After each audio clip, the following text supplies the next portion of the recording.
बिस्मिल्लाहिर्रहमानिर्रहीम अस्सलाम वालेकुम। Welcome to pass education system largest institute for your online preparations. Dear students, Karachi board का result आया है और पार्ट वन का रिजल्ट जो कि अभी एक दो दिन पहले अनाउंस किया गया।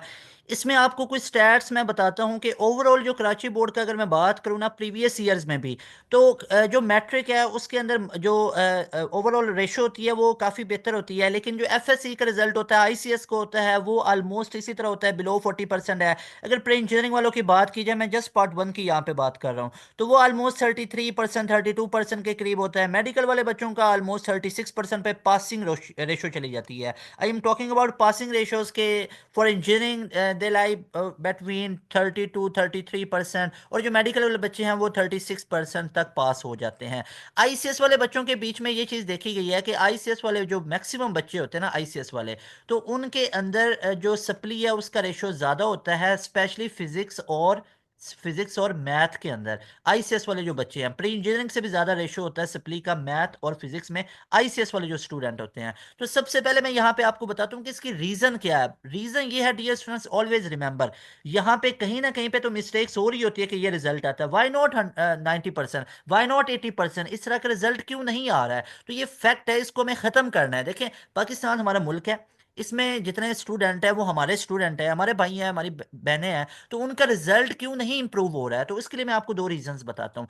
एक तो ये बड़ी रीजन होती है कि आप लोग 100%, यानी इसको मैं बोलूंगा 100%, आप लोग प्रैक्टिस से दूर भागते हो, प्रैक्टिस नहीं करते हो। कैसे? आप लोगों को अगर इंग्लिश को लिख लिख के याद करना पड़े, आप इंग्लिश को लिख लिख के नहीं याद करते हो। उर्दू को लिख लिख के याद करना है, नहीं करोगे। मतलब आर्ट सब्जेक्ट्स आप लोगों का कॉन्सेप्ट ही नहीं है कि इनको भी रिटर्न फॉर्म में लिख के याद किया जाता है। इससे फायदा क्या होता है? याद रख लो, साइकोलॉजी के मुताबिक जब आप चीज़ों को लिखते हो ना तो आपको याद करने की रेशो ज़्यादा हो जाती है, rather than you are learning. आप उसका प्रिपेयर कर रहे हो, लर्न कर रहे हो जस्ट, और आप इसको पढ़ रहे हो, रीडिंग कर रहे हो, तो उसकी वजह अगर आप उसको राइटिंग में लेके आ रहे हो, तो राइटिंग से, रिटर्न फॉर्म में चीज़ों को करने से आपकी जो लर्निंग पावर है वो इंक्रीज होती है। तो पहली चीज़ ये रीज़न होती है कि आप प्रैक्टिस नहीं करते हो। आर्ट सब्जेक्ट की मैं स्पेशली बात कर रहा हूँ, क्योंकि आर्ट सब्जेक्ट में तो 100 मार्क्स के काउंट होंगे, आपके 85 मार्क्स के काउंट होंगे। या आपका जो आर्ट सब्जेक्ट है, चाहे आप जिस भी बोर्ड से हो, तो आपके जो आर्ट सब्जेक्ट होता है उसका भी इतना ही वेटेज होता है, और कभी तो ज़्यादा होता है वेटेज साइंस की निस्बत। तो ओवरऑल तो मार्क्स पे फर्क पड़ जाता है ना।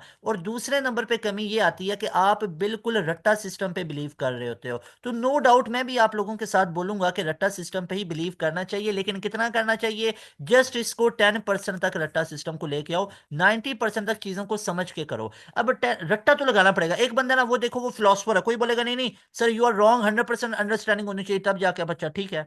भाई 100% कॉन्सेप्ट लेके चले जाओ और बोर्ड में परफॉर्म करके दिखाना नहीं, कभी भी नहीं। भाई आपको अल्टीमेटली अल्टीमेटली चीजों को याद तो करना ही पड़ेगा। अब वहां पे फॉर एग्जांपल आ जाता है ना, आप लोगों को किरचॉफ सेकंड रूल पे एक नोट लिखना है। आप लोगों को कॉन्सेप्ट बहुत है, एक एसीएल है, एक केवीएल है, एक लूप रूल है, एक जंक्शन रूल है। जब एक पॉइंट पे आने वाला करंट, जाने वाला करंट बराबर है, जितने भी कॉन्सेप्ट है भाई उधर नहीं, एक पूरा सीक्वेंस में लिख नहीं ना पाओगे। डेफिनेशन, उसका मैथमेटिकल रिलेशन, एक्सप्लेनेशन, उसका प्रूफ करना, तो वो सारी चीजें नहीं लिख पाओगे ना, आपको वो सारी चीजें याद नहीं होंगी। You can never beat your desired marks. आप अपने डिजायर्ड मार्क्स का जो क्राइटेरिया उसको कभी बीट नहीं कर सकते हो। आप उसको कभी भी ये नहीं कह सकते हो कि आपने 100% उसमें परफॉर्म किया है। आपको कॉन्सेप्ट बड़े अच्छे आते हैं। इसी तरह आपको सेंट्रीपिटल फोर्स पे लॉन्ग आ जाता है, अच्छा खासा लॉन्ग है, इंपॉर्टेंट है। तो उसके ऊपर आपको लिखना पड़ता है। तो वहां पे क्या होगा, आपको कॉन्सेप्ट बहुत अच्छे आते हैं कि 5 तरह के एक्सेलरेशन यहाँ पे होंगे, इतनी तरह का यहाँ पे हमारे पास एक्सेलरेशन है, ये होगा वो होगा, तो सब कुछ आता है। लेकिन आप जब वहां पे लिख नहीं पाओगे एक सीक्वेंस में, तो उसकी भी कमी है। तो इसलिए 90% कॉन्सेप्ट बिल्कुल, और 10% में रट्टा भी काउंट करूंगा, रट्टा लगा के चीजों को रखना होता है। बोर्ड की यहाँ पे बात हो रही है, बोर्ड की यहाँ पे एंट्री टेस्ट की बात नहीं हो रही है। तो ये दो रीजंस हैं डियर स्टूडेंट्स, आज से आप इन दोनों रीजंस को ओवरकम करेंगे। नंबर वन, एक तो आज से प्रैक्टिस अच्छी खासी किया करेंगे, और दूसरा रट्टा लगाएंगे लेकिन 10% 90% चीजों को समझ के पढ़ा करेंगे। याद रख लो, हर कॉन्सेप्ट के पीछे भी तो रट्टा है ना। जैसे आपने पढ़ा हुआ है कि एक्सेलरेशन डायरेक्टली प्रोपोर्शनल होता है फोर्स के, जी पढ़ा हुआ है, एक कॉन्सेप्ट है, जितनी फोर्स लगाएंगे उतना एक्सेलरेशन होगा, F=ma। अब एक बच्चा है, उसको कॉन्सेप्ट है लेकिन उसको इसके पीछे याद नहीं किया हुआ, तो उसको क्या पता एक्सेलरेशन को ए से डिनोट किया जाएगा, उसको क्या पता फोर्स को एफ से डिनोट किया जाएगा। भाई ये भी तो याद रखा हुआ है ना, इसके पीछे भी तो रट्टा लगाया हुआ है ना। तो हर कॉन्सेप्ट के पीछे याद रखिएगा, हर कॉन्सेप्ट के पीछे भी एक्चुअली होता रट्टा ही है। हर कॉन्सेप्ट के पीछे भी क्रैमिंग, रट्टा किया होता है, चीज़ों को याद रखा होता है। ये आप लोगों ने याद रखना है, लेकिन रट्टे को कितना करेंगे, मिनिमाइज करेंगे, कम करेंगे, चीज़ों को समझ के करेंगे। फ़ायदा क्या मिलेगा? फ़ायदा ये मिलता है, एक तो बिल्कुल ज़हनी तौर पे सुकून में आ जाते हो। रट्टे से ना बंदा स्ट्रेस में रहता है, इतना ज़्यादा चीज़ों को याद कर रखा होता है। अगर लॉजिक्स के तहत, basically concept is about logics, logics को समझ के चीज़ों को याद किया जाए ना, लर्निंग की जाए, तो ये आपके लिए बेहतरीन चीज़ हो जाती है। तो आप लोगों ने मेक श्योर करना है कि आज के बाद, मेरी ये वीडियो देखने के बाद, आप लोगों ने आज के बाद क्या करना है। एक तो आर्ट सब्जेक्ट की प्रैक्टिस बहुत तगड़ी करनी है, आर्ट सब्जेक्ट की बात कर रहा हूँ। और सेकेंडली आप लोगों ने जो क्रैमिंग करनी है, जो रट्टा आप लोगों ने लगाना करना है, वो आप लोगों ने थोड़ा कर देना, रट्टे को कम से कम करना है और लॉजिक्स को ज़्यादा बेस बना लेना है।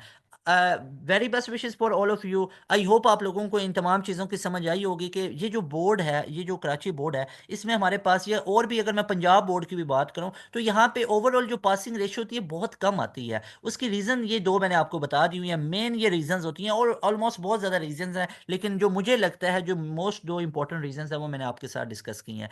इसके बाद डियर स्टूडेंट्स, अगर आपके खुदा न खास्ता पार्ट वन के अंदर मार्क्स कम भी आए हैं, तो परेशान होने की ज़रूरत नहीं है। एंट्री टेस्ट एक ऐसी गेम है जो आपकी परेशानी ख़त्म कर सकता है, और आपको जो डिज़ायर्ड यूनिवर्सिटी में एडमिशन लेने का एक ख्वाब है, वो आपका ख्वाब पूरा हो सकता है। पास एजुकेशन सिस्टम का ऑनलाइन प्रीमियम सेशन स्टार्ट है, ऊपर आपको कॉन्टैक्ट की डिटेल शो हो रही है। इस नंबर पे कॉन्टैक्ट करके 0304066660 आप NED यूनिवर्सिटी के अंदर जा सकते हो, आप मेहरान यूनिवर्सिटी में जा सकते हो, IBA में जा सकते हो, लम्स में, आप नस में जा सकते हो, फास्ट, इन तमाम यूनिवर्सिटीज़ कैंडिडेट्स की प्रिपरेशन आपको मिलेगी हमारे एक ऑनलाइन सेशन के अंदर। और ये आपको एक दफ़ा पे करना है 6000, और आपको ये एनरोलमेंट लाइफ टाइम के लिए मिलेगी जब तक आप लोगों का डिज़ायर यूनिवर्सिटी में एडमिशन नहीं होता।